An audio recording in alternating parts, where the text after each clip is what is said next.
Chapter 234 The roar of the divine tree pierced the sky, echoing in all directions, as mournful as the trumpet of Judgment Day. At that moment, its roots shot out with terrifying speed, seeming to tear through the fabric of space itself. The speed of the battle was now beyond the perception of the naked eye. The Dark King finally awakened, his eyes opening to reveal his regained consciousness.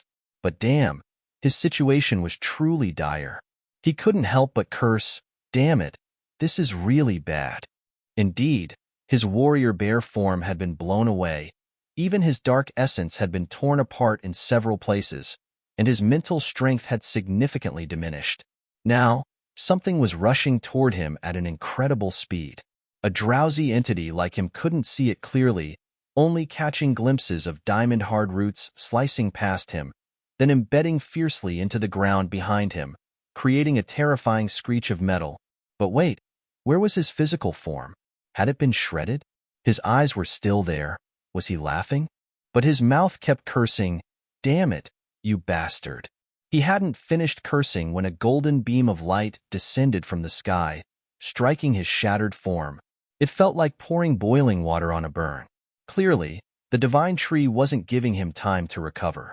Then, a gigantic hand lunged forward, grasping the dark essence firmly in its grip, bringing it close and commanding, "Control the lightning."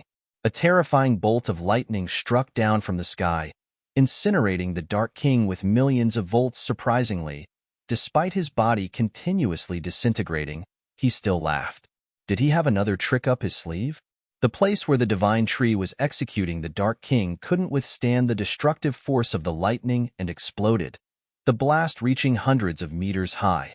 The honey badger, standing too close, had to jump away to avoid it, while the remaining beasts stood still, observing.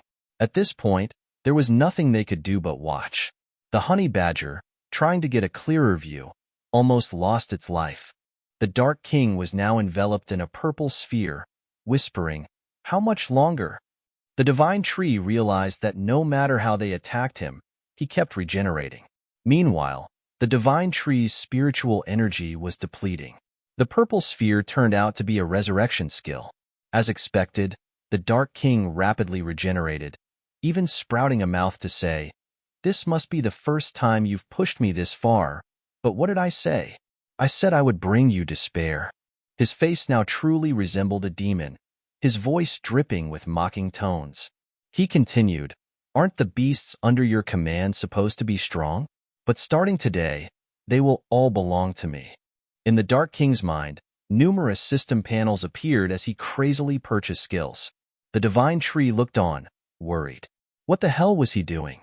Instinct told the divine tree that whenever he uttered such lines, the situation would inevitably turn extremely dire. The yellow ant stomped on the ground and leaped away, landing on the body of the one he had defeated. Indeed, the figure lying on the ground was none other than the warrior wolf from before, who had clearly endured devastating damage from the yellow ant, leaving his once proud teeth shattered. Suddenly, the yellow ant felt something invading his consciousness and shouted, "What's happening? My mind." The other beasts shared the same fate, all screaming with dark flashes in their eyes. The golden monkey, the ice bear leader, and the boar had all fallen under the Dark King's control. Even the two max-evolved wind wolves were affected, although their whimpering indicated their struggle against this mental invasion. The mammoth and the dinosaur fared no better. Unfortunately, the beasts lacked advanced mental defense capabilities and couldn't escape the Dark King's grasp. General Kangaroo was panting heavily, blood spraying from his mouth. His battle with the nine-tailed fox seemed to be reaching its conclusion. The nine-tailed fox, though bruised, still radiated an undiminished aura, her flames seemingly endless and ever-burning. General Kangaroo, kneeling on one knee to keep from falling, could hardly believe his eyes. Despite the fierce battle, his opponent still had ample spiritual energy. He muttered to himself, "I've lost to you here." Upon hearing this, the nine-tailed fox extinguished her fiery aura and said, "You could never defeat me." Even so, she wasn't unscathed, with blood trickling from her mouth. Suddenly, her body trembled violently, and darkness began to fill her eyes. The kangaroo, bewildered, watched as her deadly aura reignited, even more furious and intense than before, making it hard for him to breathe. It turned out that the Dark King had purchased the assimilation skill to manipulate multiple enemies within a certain range. However, the cost was steep, up to 50 million points. Some wondered why he hadn't used this skill on the Divine Tree, perhaps because the Divine Tree had already reached the 5th order, or because the skill had no effect on entities with different systems. If he could, there would be no story to tell. The surrounding space, within a large radius, was now bathed in a blood-red hue, marking the influence of the assimilation skill, a truly tyrannical and terrifying ability to use on the battlefield. The Divine Tree growled, "What are you up to now?" In response, the Dark King retorted sarcastically, suggesting that the Divine Tree figure it out on its own.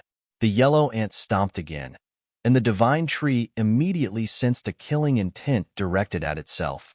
It was clearly the yellow ant, now standing on a cliff like a shinobi, eyeing the Divine Tree as prey.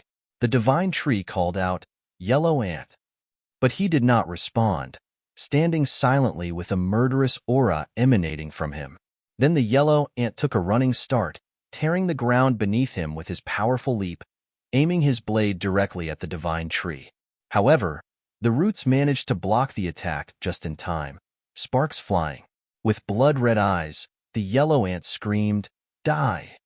The Dark King opened his eyes wide, watching the entertaining scene unfold. He declared that his assimilation allowed him to control the thoughts of others, and thus, all the Divine Tree's subordinates were now under his command. The Divine Tree, on the verge of exhausting its mana, had yet to find a countermeasure and now had to deal with its own forces turned against it. The situation was incredibly dire. The Divine Tree glared at him deeply and shouted, "You bastard!"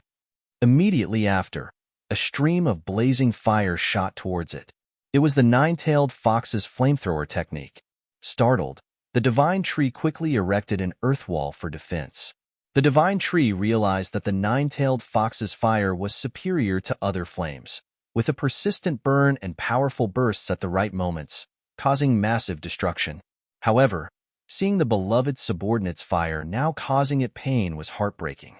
The nine-tailed fox was clearly blinded by the darkness, her killing intent directed straight at the Divine Tree. The Dark King smirked maliciously and said, "The fun is just beginning." The nine-tailed fox stared straight at her master and screamed, "Die!" Her entire being surged with energy as she charged at the Divine Tree without hesitation. When in her right mind, the nine-tailed fox always maintained a distance, never recklessly charging her enemies. At such close range, her flamethrower was devastating. Meanwhile, the yellow ant unleashed a six-strike combo, his golden blade flashing like lightning. Simultaneously, the two strongest Misty Mountain warriors launched lethal attacks on the Divine Tree. But the dire situation didn't end there. Ching Chong slammed her hand on the ground, sending a hard earth spear stabbing into the Divine Tree's back. Surrounded by enemies, the Divine Tree's defensive instincts triggered its roots to block the attacks just in time. Otherwise, it would have lost its defensive stance. The Divine Tree glanced back in shock, realizing not only Ching Chong, but also the three-eyed white tiger were attacking. This was how they faced their enemies? Damn it, the chapter ends here.